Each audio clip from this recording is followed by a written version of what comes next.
Good morning. This video is a little hard to make, but am I stopping YouTube?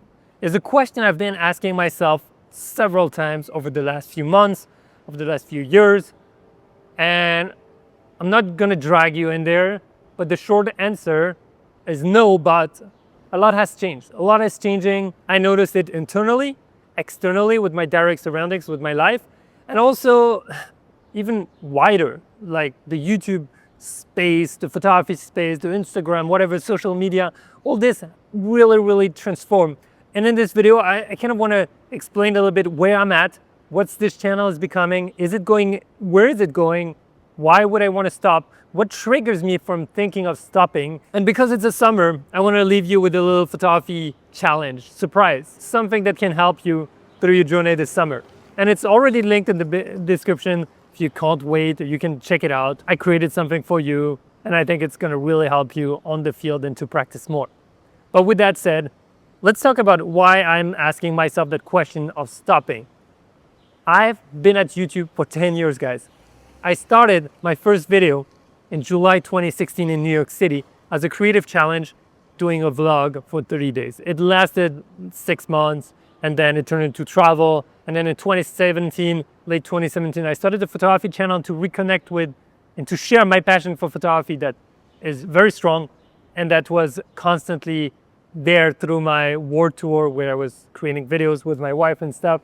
But I wanted to connect on the photography level. I wanted to connect with the photography community. This is what was inspiring me. This was kind of what was making me vibrate inside. And then I started the French channel in 2018. A lot of you may have been, I don't know, is any of you still from 2018 or 2017? I'm curious. But more than that, what that means is that 10 years of doing the same thing. I was an engineer for almost less time than I was a photographer. No, I actually was. Well, if you don't count the studies, working in a big company at least. Well, that means that, first of all, my life and my relation to what I'm creating has changed. So first of all, I got a kid about 6.5 years ago, just before COVID. And we used to live downtown Chicago. It was awesome. In 2 seconds, I would go out and shoot, storm, rain, whatever. It was great. There was a snowstorm. I would go out and shoot. It was so easy, no friction. Yes, I had a baby, but because I was downtown, because it was so simple, it made it easy. Then COVID stopped. I was able to work on different things. There was a little more travels and things moved. But then recently, last summer, we got our second kid, and that changed a lot. If any of you are parents here, let me know how much your first or second kid or third, whatever, has changed your life.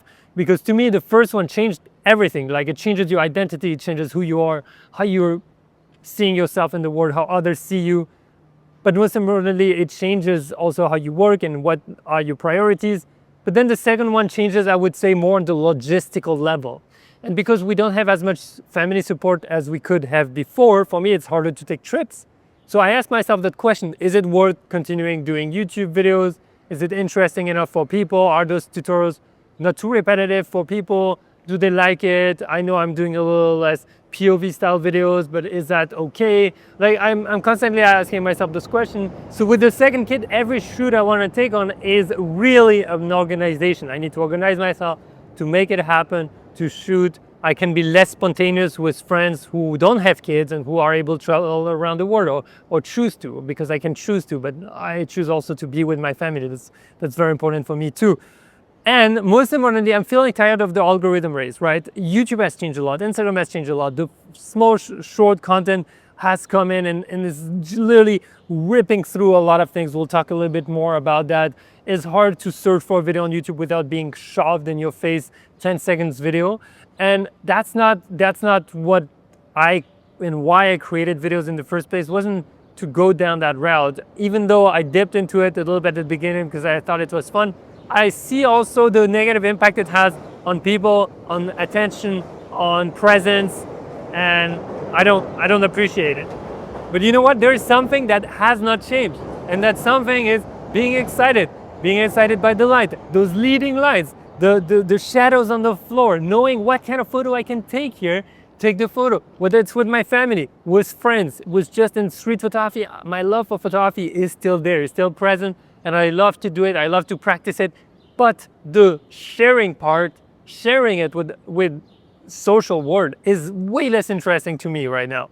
I have lots of photos I absolutely love and I haven't shared them. And I feel great with that decision. Because if you follow this channel for long enough, you know that something that hasn't changed. My love in photography is the process of creating, is the process of photographing, it's the adventure that goes around it. I mean, look at this cool place. This is in Chicago. It's been one of my favorite places here ever. I literally had a beautiful professional shoot with a phone actually and a professional BMX biker, and the photo ended up on the splash screen of new Sony phones back in the day. It was an amazing opportunity. So I'm still excited by all that. Okay, so it's more maybe the social aspect, that's social media aspect that's a little tiring. So I still love that. And I also still love to teach, to share in person, to be on a workshop and get you excited and see where you are and see your progression and see that evolution, receive feedbacks on how maybe a piece of content, how maybe the course 30 Days to Create Photo has helped you, maybe how workshop with you has helped you, impacted you, and where you took that in your own life. That is still awesome, and I love to hear from you in general. So my problem isn't photography, it's the content treadmill that goes around it, I would say. And because I have a maybe better financial stability in my life than I used to, 10 years ago, well, I don't feel like I need to run as fast on the treadmill as I used to. That's important to realize and be aware of. But what has changed? There's something important that has changed. The attention. Maybe like what, 20% of you are still watching right now and it's been a few minutes in, maybe 30%. That shows something. The attention of the audience went down, of you guys, not you particularly, but in general, goes down. I see it. The platforms are pushing short form content everywhere. You cannot search something without being shoved short form content in your face, which fine, but this doesn't go aligned with my philosophy of photography that much. Why? Because although I had fun creating some short form stuff, photography is slow. Photography is all about seeing, observing, capturing, then looking at your work, then exchanging with friends, maybe trying a million different things, The more I try to compress that, the less true it feels to me, which is why I always love POVs. They're like at their own pace. They are the real rhythm of at which I take photos. And you see this notebook is full of notes from all my shoots from 2020, like how I was shooting, what I was shooting, the different videos I had to do, wow, IG views. Apparently I cared about Instagram views at some point. The podcast clips, how I was doing them, inspiration, brainstorm. This notebook has everything in it. And it's fascinating because it's 2019, 2020 when things started to stabilize, I would say financially for me, make more sense. And it's interesting because I achieved basically everything that's in this notebook that I set out to achieve. I did it on personal, on professional level. I did it, and it's incredible, except but I changed that goal, which was become a Sony ambassador. I wanted to be a Sony ambassador, but I actually don't want to be a Sony ambassador. So that's that. I've worked with Sony, I have a good relationship with them, and I'm happy with that one. So going back to the shorts, that has changed. I'm not interested in chasing views as much, but I am at the same time. Why? Because if I spend a week making a video and I know that 10% or 1% of my audience sees it or the potential sees it, well then that means I'm doing a bad job in a way. And I am trying to optimize so that the content works and is shared. Something that gets shared, something where people watch a long time means it's qualitative also, in my opinion. It's not just that it's well engineered, there is a part of that, but it's also that there is a quality and there is something that the people learn in there that is important. And so, yes, less interested in chasing you, definitely not on short form nor Instagram, but I still want things to work. And I don't need their external validation anymore.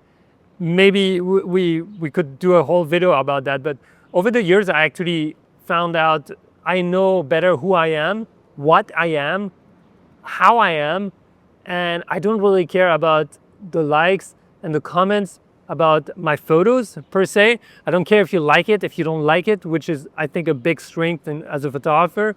And that's something I encourage everyone to tap into, really figure out who you are and why do I seek external validation? Why did I sought it in the first place? Maybe back in the days, even through making YouTube videos and stuff?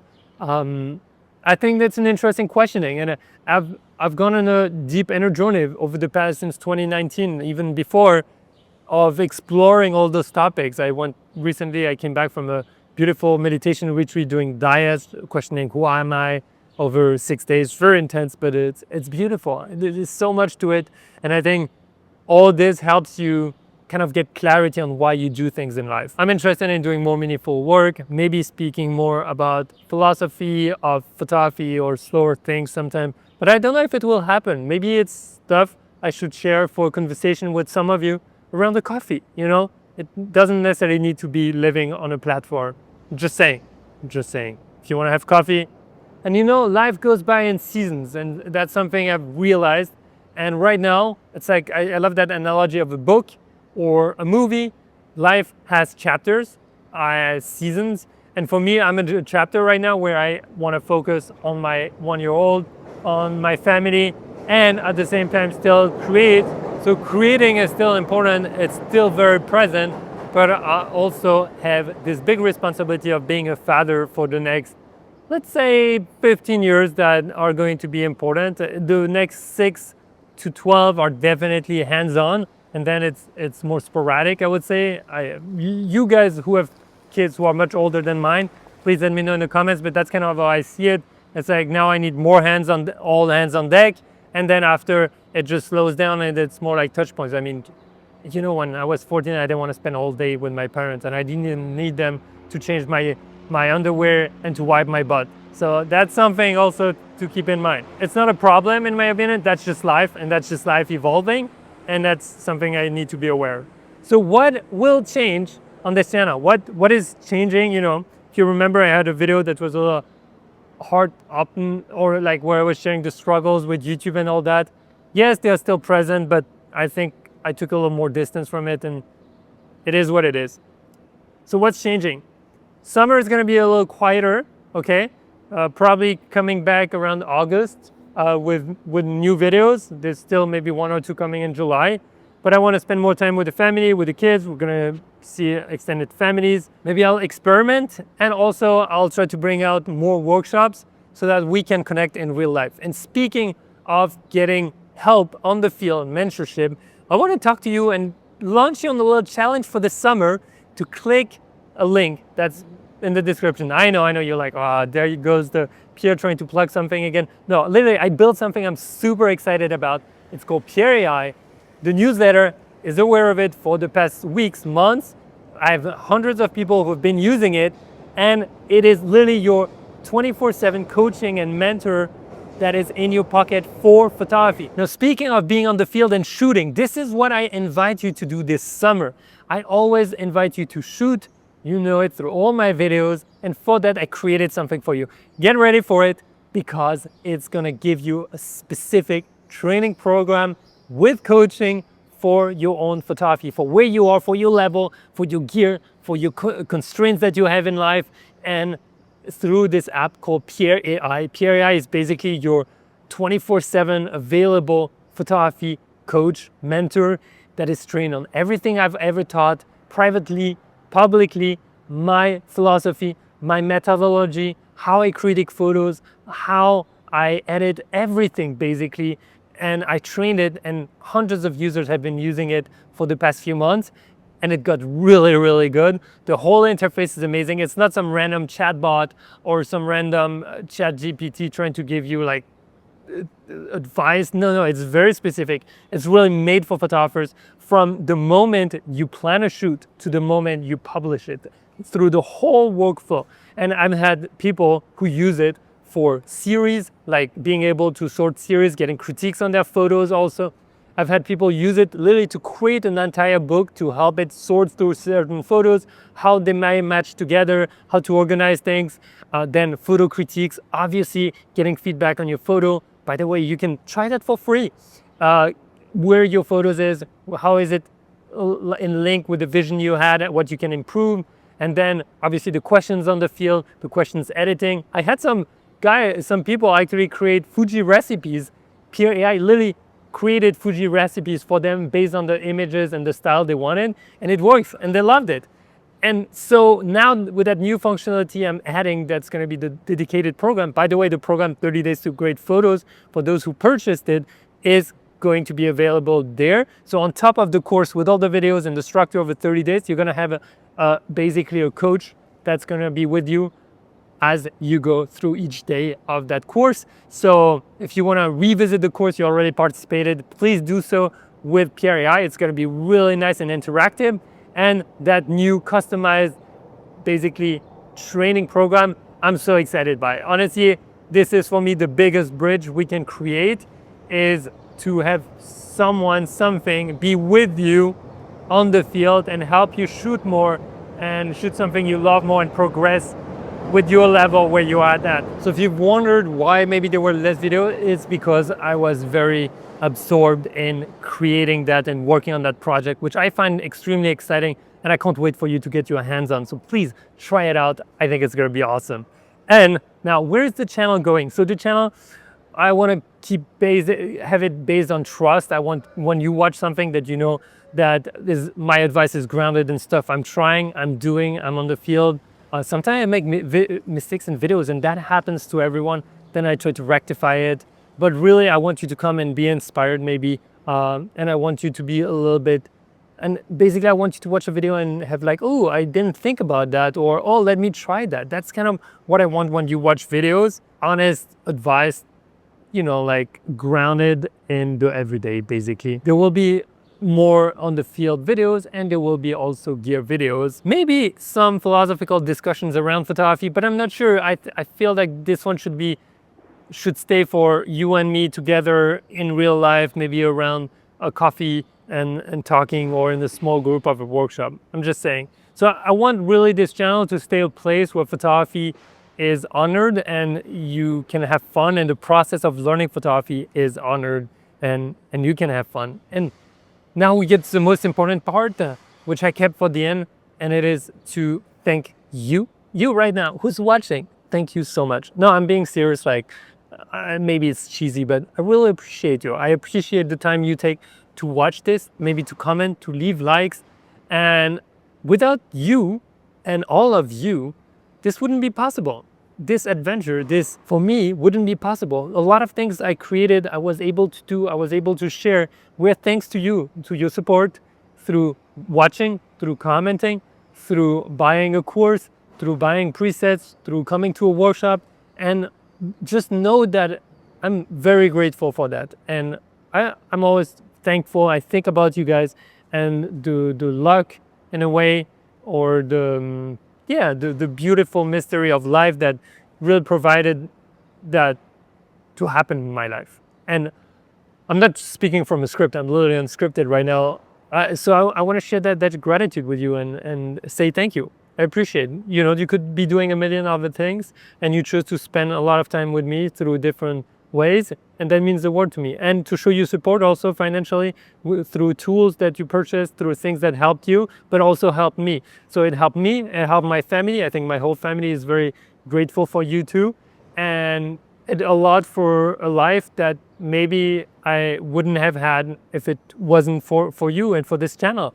So yeah, I'm very aware of it. There's no shame in it. I'm just pure gratitude. Like, wow, how is that possible? I'm so happy and lucky in a way. And I know that if I wasn't doing YouTube, photography would still be fully present with me through the professional photography I was doing before. But having that outlet of doing photography education, sharing things, and not having to chase different types of clients, meaning just for the shooting, I think it's cool. It allowed me to do a lot more personal project that I wouldn't have been able to do as a professional photographer in another area. Yeah, thank you for letting me evolve with you over these 10 years. I'm excited to see where things take us. Now, let me know in 5 years, what kind of channel would you actually watch in terms of photography? What would you like to see?